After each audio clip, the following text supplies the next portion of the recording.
morning every day. That not seem unusual to me. And if Elmo said that he would like to play, that wouldn't seem unusual to me. But sometimes something happens in your experience.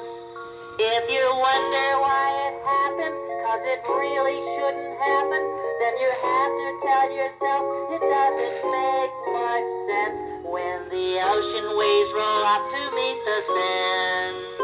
It doesn't seem unusual to me. Of course not. When the clouds deposit water on the land. That's nature working perfectly. But if something happens when it shouldn't, how can you explain it?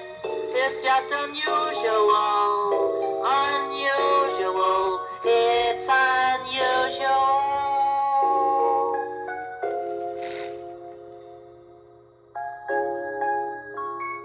Oscar had a very interesting day today. He started out having a wonderful time doing the strangest things. Suddenly, everything went wrong. Then, just as suddenly, it was wonderful again. But before I start my story, I want to tell you about a special sound. When you hear that sound, turn the page of your book. Want to hear it again? Okay, are you ready? Now turn to the first page of your book. That's the page where you see a picture of me sitting in my nest drinking a cup of cocoa. Did you find it? Good. Now let me tell you the story. A, B, C, D, E, F, G, H, I, J, K, L, M, N, O, P, Q. Early this morning, as I was drinking my birdseed cocoa, I heard Oscar singing the alphabet song and getting all the letters right. I couldn't believe my ears. Oscar always sings the alphabet song all wrong and then laughs. I was so curious, I didn't even finish my cocoa. I went to see why Oscar sounded cheerful instead of grouchy. When I got to his can, I couldn't believe my ears or my eyes. Not only was Oscar singing the alphabet song, but his fur was all neatly washed and combed, and he was wearing a tie. And that's not all. Oscar the Grouch was watering flowers, planted in neat little boxes, all along a brand new picket fence in front of his can. Oscar, I said, what on earth are you doing? Why, I'm just watering my lovely flowers, he replied. Isn't this a beautiful day? I was flabbergasted. Oscar the Grouch had said lovely and beautiful. Then I noticed that he'd shined his trash can and swept the sidewalk, too. There wasn't a piece of trash in sight. He also had a new doormat with the word welcome on it in great big letters. Before I could ask Oscar if he was feeling all right, Cookie Monster appeared, pulling a big wagon piled high with boxes. Dum-de-dum-dum-dum-dum. Oscar, Cookie said. me bring you coconut raspberry cookie, peppermint marshmallow eclairs, cinnamon apple turnovers, apricot honey donuts, 2 chocolate meringue cakes, and a strawberry rhubarb pie. You want me to help you put them away? How kind, Oscar answered politely. Thank you, Cookie Monster.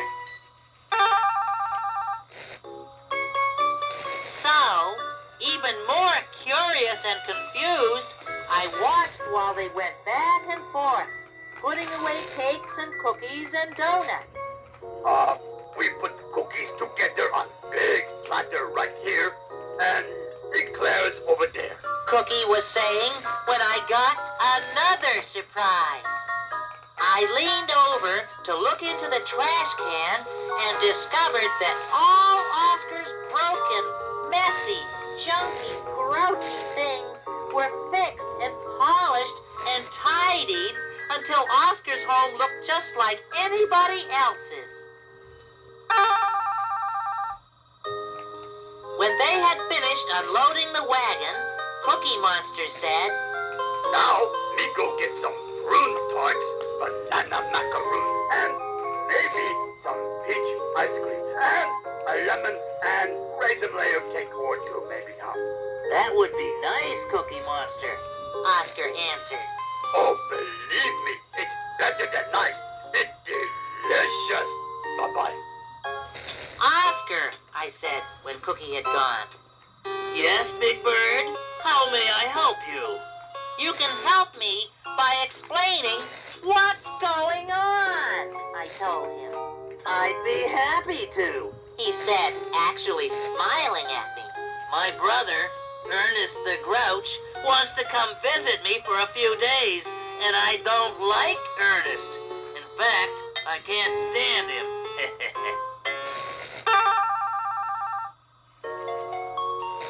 Then I understood. I see, Oscar. You're doing all these ungrouchy things so your brother won't like staying with you. That's right, said Oscar. That's why I'm washed and combed and singing the alphabet song and borrowing yucky food from Cookie Monster and practicing being polite. Stuff like that will make Ernest feel awful. Oscar told me all of the things he had done in his trash can. I imagined what it would look like with real soap in Oscar's bathroom instead of the cake of mud that was usually there, and with nice sheets on the bed and regular fluffy pillows instead of the pillowcase full of rocks Oscar kept in his guest room. He'd fixed the television, too. Now it only got Mr. Rogers. He even changed his doorbell so it sounded nice. Listen, this'll be the first thing Ernest hears when he gets here and pushes the button. He'll hate it.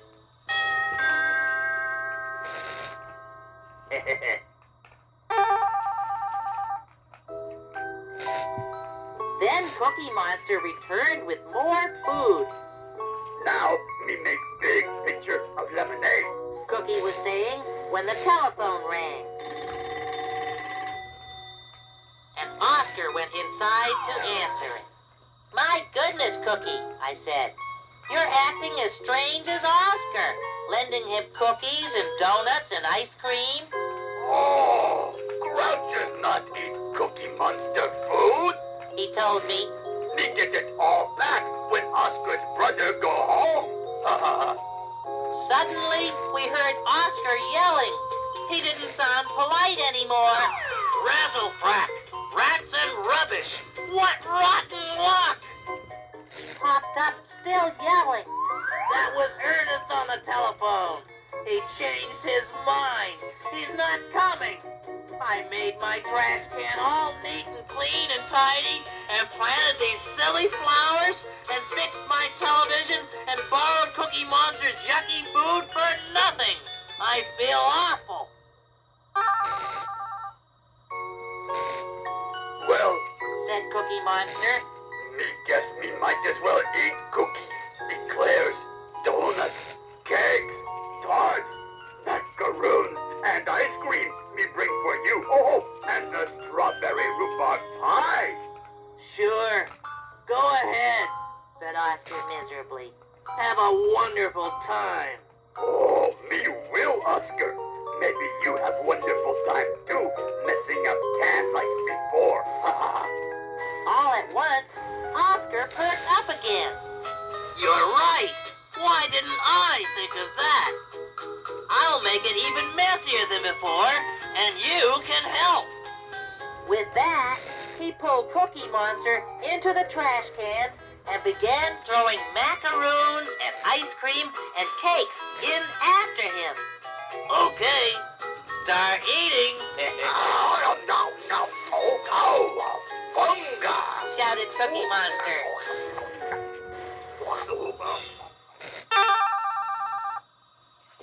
Oscar got right to work, breaking his brand new picket fence, scattering his nice little garden, and scuffing and denting his shiny trash can all over, all the while saying, "Terrific, what a mess."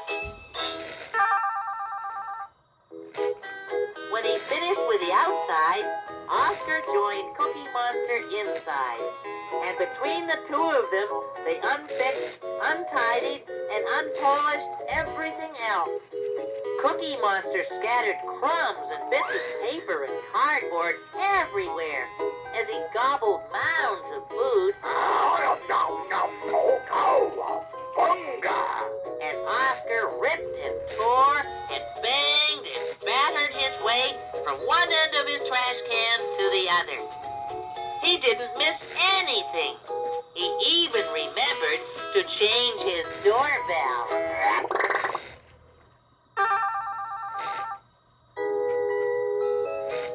And when they were done, Cookie Monster said,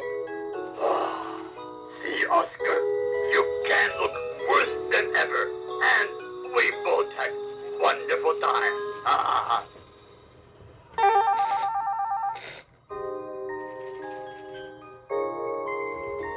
Later that afternoon, I saw Oscar again. He looked very unhappy. "Oscar," I said, "what's wrong?" "What's wrong? Ernest decided to come visit me after all. And he loves my trash can now that I've got it all wrecked and messy again. That's what's wrong. I'm going down to the dump." Poor Oscar.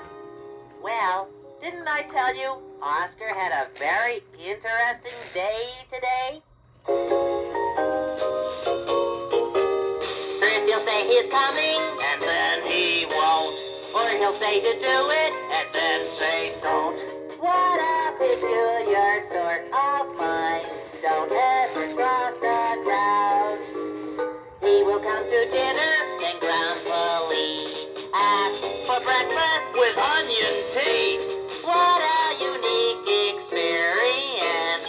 Don't ever trust the crowd. Try telling a funny story. Grouches always hate them. Yeah, we're in the category of those who don't appreciate them. Truthfully, you tell him that he should change. Learn to be more pleasant. He'll call you strange. What a bewildering way of life. Don't ever trust the, you can't adjust the, don't ever trust the crowd. You really can't trust a grouch, can you? True, but of course you can trust me.